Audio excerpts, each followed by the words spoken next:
लेकिन जब से जाति जनगणना का ऐलान हुआ है सरकार की तरफ से, चित्रा त्रिपाठी को बड़ी दिक्कत हो रही है सर, बहुत परेशान है वो। क्यों? कि कौन है ये वैसे? ये है कौन? एक पत्रकार है, एंकर है सर ये। यार पत्रकार कौन होता है? वो इस क्रिमिनल टेलीविजन पे आती हैं। अब पत्रकार बता रहे हो वो क्रिमिनल्स हैं, ऐसे बोलो। दूरदृष्टि नजर आ रही है क्या उनको? दूरदृष्टि तो उनकी हमेशा है, चोरी करने में, डकैती करने में, लूटमार करने में, धोखाधड़ी करने में हमेशा से दूरदृष्टि है। कब से नहीं है? लंबे टाइम से है। आप लोग अगर चले जाओगे टेलीविजन पे तो मुझे नहीं लगता कोई भी जिनके आप नाम लेते हो तरह तरह के लोगों के, वो आपके सामने टिक पाएंगे इतना सा भी। आज आपने अपने छोटे छोटे फोन से उनको हरा दिया। तो आप देश में जातिवाद फैलाना चाहते हैं इसका मतलब? जातिवाद, देखिए जातिवाद में क्या बुराई क्या है मुझे ये बताओ, फैलाने में क्या बुराई है? जातिवाद बुराई है ही नहीं, फिर आप वही बात करते हो। जाति के नाम पे भेदभाव करना बुराई है। आप किसी भी जाति को बिलोंग करते हो, आप अच्छे हो, आप ताकतवर हो, आप बढ़िया हो, आप ईमानदार हो। एक काट की आंडी कितनी बार चढ़ाओगे आप? चढ़ गई एक बार। अरे मंडल कमीशन लागू हो गया क्या? मुझे इसी बात पे बड़ी हैरानी होती है कि लोग ये बोलते हैं मंडल कमीशन लागू हो गया। हो गया? सिफारिश कुछ लागू हुई ना? नहीं, मैं कह रहा हूं मंडल कमीशन लागू हो गया क्या? ओबीसी समाज, हाँ कमंडल कमीशन लागू हो गया। मंडल कमीशन, अभी मैंने बैकलॉग की बात की है ना आपसे, किसी एक साल में मुझे बता दो 27% ओबीसी समाज को मिला, एक साल में, सिर्फ एक साल बता दो मुझे आप। लागू नहीं हुआ, लागू करने का ढोंग हुआ। जैसे अब ये जातिगत जनगणना है, अभी शुरू ही नहीं कराई है और वो कहने लगे कि हमें इससे वोट मिल जाने चाहिए और हम ये कर दिया। कुछ लोग कह रहे हैं कि हमारी वजह से हो गया, मोदी जी कह रहे हैं कि मैंने कर दिया। तो अभी हाथ में क्या आया? ये चश्मा आया आपके हाथ में? हाथ में आए जब बताओ। जनगणना हो भी गई मान लेते हैं, फिर आंकड़े जारी होंगे नहीं होंगे वो भी संशय है। दूसरा, आप तो एनएफएस के शिकार हो जाते हैं ना। मैं वही बैकलॉग होने की वजह एनएफएस है ना। आप, मैंने एनएफएस बोला नहीं, लेकिन नॉट फाउंड सूटेबल जो है ना, उसी की वजह से तो बैकलॉग बनता है सारा। मैं मुद्दे रीड बुनियाद पे जाता हूं हमेशा। बैकलॉग तो एनएफएस से बताते हैं नॉट फाउंड सूटेबल। जो लोग नेवर फाउंड सूटेबल होते हैं वो इंटरव्यू लेते हैं। नेवर फाउंड सूटेबल जो है, नॉट फाउंड सूटेबल बताते हैं उन लोगों के जो कि ऑलवेज फाउंड सूटेबल होते हैं। यही तो है बैकलॉग का जरिया, और क्या है? यदि आंकड़े अभी जाते हैं ओबीसी, कुछ नहीं होगा। तो यदि पहले तो आपके संसद में ओबीसी के एमपी एमएलए हैं, वो आपके जो है एनएफएस नहीं हटवा पाए हैं, आपको पहले तो उनको काम करना चाहिए था। नहीं, फिर आप वही बात कर रहे हो। एक चीज होती है 3 लाइन व्हिप, कोड़ा समझते हो? हिंदी में कहा जाए तो कोड़े मारते हैं उन्हें वोट देने के लिए, संसद के अंदर मारते हैं ना सब सांसदों को, अपनी अपनी पार्टी वाले 3 लाइन 3 हंटर मारो, वोट दो जाके। यहाँ पे जब ये हो रहा है तो बाबा साहब ने इसीलिए तो कहा था ये 132 भी जो जीत के जाएंगे, ये कोई अपने समाज का वो नहीं है रिप्रेजेंटेशन, ये तो पार्टी के रिप्रेजेंटेटिव रहेंगे अपने। लेकिन चलिए प्लान बी है, जो असली तो जो बाबा साहब ने जो पूना पैक्ट से पहले बाबा साहब का प्रपोजल था वो था असली डेमोक्रेसी का प्रपोजल, लेकिन नहीं हुआ। तो अब जो हालात हैं, बाबा साहब ने इस संविधान पे अपनी मोहर लगाई है तो हम लोग उससे बंधे हुए हैं और इसी के तहत हम न्याय प्राप्त करके रहेंगे। लेकिन आप बिल्कुल 100% सही बात कह रहे हो, ये जुमलों में नहीं आना है हमें। ये जी जनगणना करा दी, हमें क्या लेना उससे? हमें तो पता, तो कम से कम 85% तो सभी मानते हैं, 85% तो दे दो पहले। तो पहले आंकड़े तो सामने आने दो ना, फिर आंकड़े। अरे हम तो, मैं क्या कह रहा हूँ, अभी तो 50% करना, 27% तो दे दो जो कि आधा है, वो तो दे दो, वो ही नहीं दे रहे।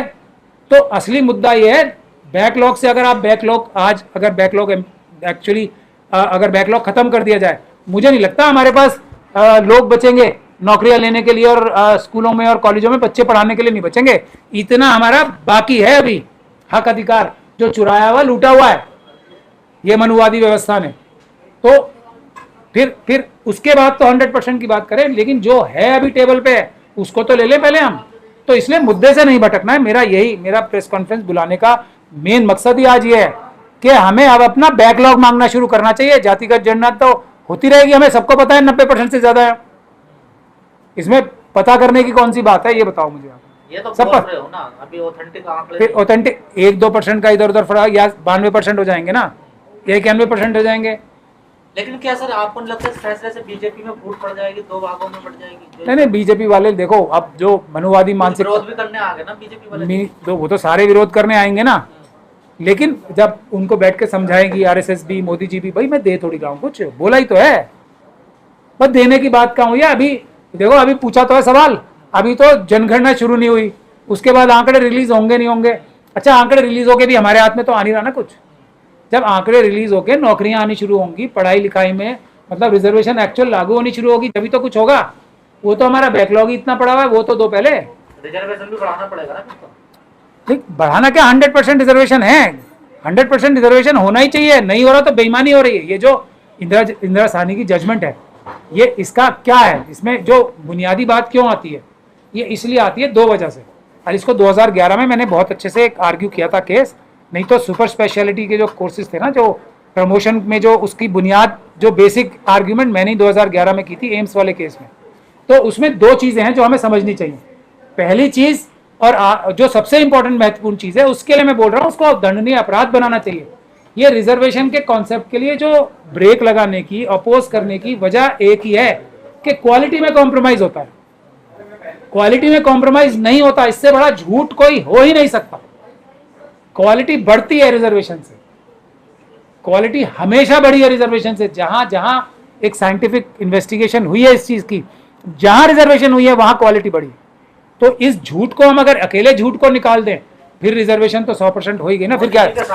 इसी वजह से 50% का जो कैप लगाया गया था ना, कि 50% तो चलो बेकार लोग ले लो, 50% होशियार लोग रहने चाहिए। तो हमें हमेशा बाबा साहब की तरह जड़ पे जाना चाहिए। इस बात को ही कहना अपने दिमाग से निकाल दें। हमारे ये झूठ हमारे बहुजन समाज के लोगों के भी मन में ठूस दिया गया है कि हाँ जी, हम लोग कुछ हमें ये कोई एहसान हो रहा है। ये देश के ऊपर एहसान हो रहा है। रिजर्वेशन 100% जिस दिन होगी, हमारे देश को महान बनाने के लिए सबसे बड़ा कदम होगा। मोदी जी के फैसले के साथ हैं आप, जो मोदी जी ने फैसले है इसके साथ हैं? मैं मोदी जी जिस दिन मैं मोदी जी की बात पे भरोसा करूंगा, उस दिन उनके साथ होऊंगा। आप तो चाहते थे ना जाति जनगणना हो देश में? मैं तो भैया 100% रिजर्वेशन चाहता हूँ, धोखाधड़ी नहीं चाहता हूँ। और मोदी जी की बात के लिए मैं एक ही बात बोलता हूँ, उसको हर जो चीज वो कहेंगे उसके आगे ना लगा के पढ़ा करो। अगर वो कह रहे हैं कराऊंगा तो वो नहीं कराएंगे। मेरा तो अभी तक ये आपकी जीत नहीं है, विपक्ष की जीत बिल्कुल नहीं है। कोई जीत जूत कुछ नहीं है। जैसे वो जो हमारे मुस्लिम समाज के लोग हैं ना, उनकी जीत हो गई है, वक्फ का कानून बचा लिया उन्होंने, स्टे कुछ हुआ नहीं, कानून बच गया। उसी तरीके से हाथ में हमारे कुछ आया नहीं और जीत हो गई हमारी। अखिलेश यादव तो कह रहे हैं जीत हो गई। अब मैं वही कह रहा हूँ, अखिलेश यादव जी मुझे बैठ के समझा दें। मैं थोड़ा कम अकल भी हो सकता हूँ कि बैकलॉग की कितनी नौकरियां इनसे अब मिल गई इन्हें, मुझे बता दें तो मैं जय जयकार करूंगा अखिलेश यादव जी की भी। पर मुझे नहीं आ रहा समझ में कि इससे फायदा क्या होगा। जैसे वक्फ वालों का मुझे नहीं समझ में आ रहा। सब कह रहे हैं हम मुसलमानों ने, भाई चीफ जस्टिस साहब ने झंडा ही गाड़ दिया कतई। वैसे ही तेजस्वी पटाखे छोड़ रहे वैसे साहब रात को लाइट बंद करवा रहे हैं 9 बजे के बाद। मैं कह तो रहा हूँ, लाइट बंद करा दो। लाइट बंद करा के क्या होगा, आरएसएस वालों को और आइडेंटिफाई और करा दिए घर। पहले तो फोन आइडेंटिफाई करा दिए सबके, वो भेज के मिस्ड कॉल दे के।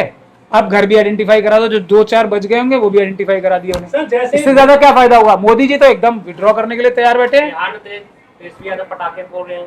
मैं यही कह रहा हूँ ना, आपके अब हमारे बड़े बड़े नेता हैं, अब वो भी कुछ हाथ में आए बगैर ही खुश हो जाते हैं। मतलब इतना ज्यादा अकाल पड़ा हुआ है कि कोई पानी की बात करता है तो उससे खुश हो जाते लोग। जैसे घोषणा हुई है कि जनगणना होगी जाति के आधार पर, तो नोएडा में प्रियंका गांधी और राहुल गांधी की फोटो पर दूध डाला गया है। कह रहे हमारी जीत हुई है, जबकि इन्होंने 2011 में जाति के आंकड़े जारी नहीं किए थे जनगणना के। नहीं कांग्रेस ने। नोएडा में, बिहार में भी हो रही है। नहीं, वो सब कर लो आप। देखिए ये बहुत गूढ़ विषय है। इसको समझने के लिए पहले तो बहुत थोड़ा रिसर्च किया हुआ और जमीन पे काम किए हुए लोग चाहिए।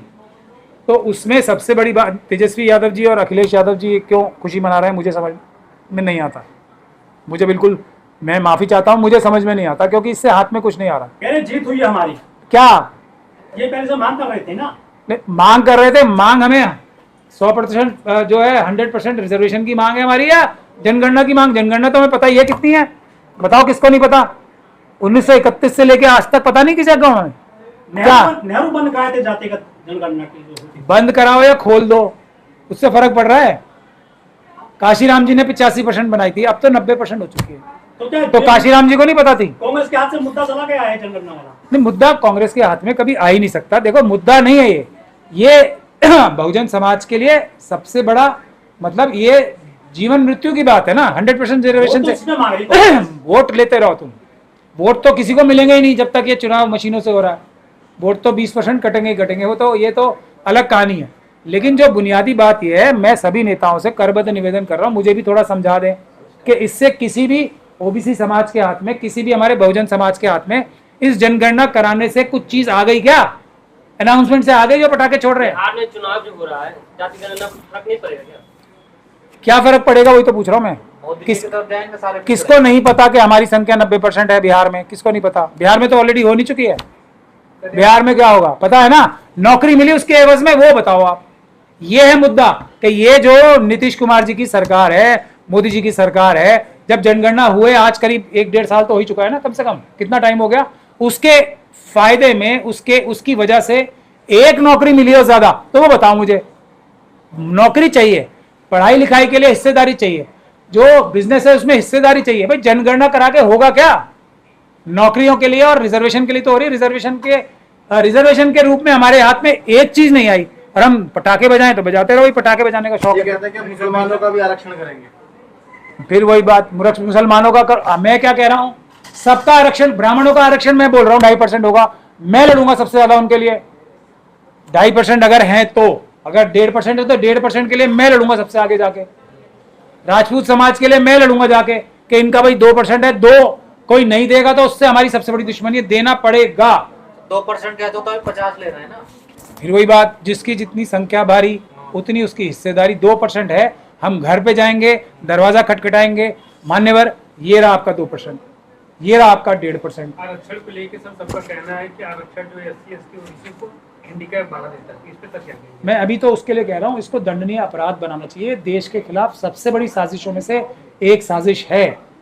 बाबा साहब डॉक्टर भीमराव अंबेडकर का एग्जाम्पल ले लो, कितना दबाया, इतना सा मौका मिला ना, सिर्फ इतना सा, तो कहां से कहां पहुंचता है।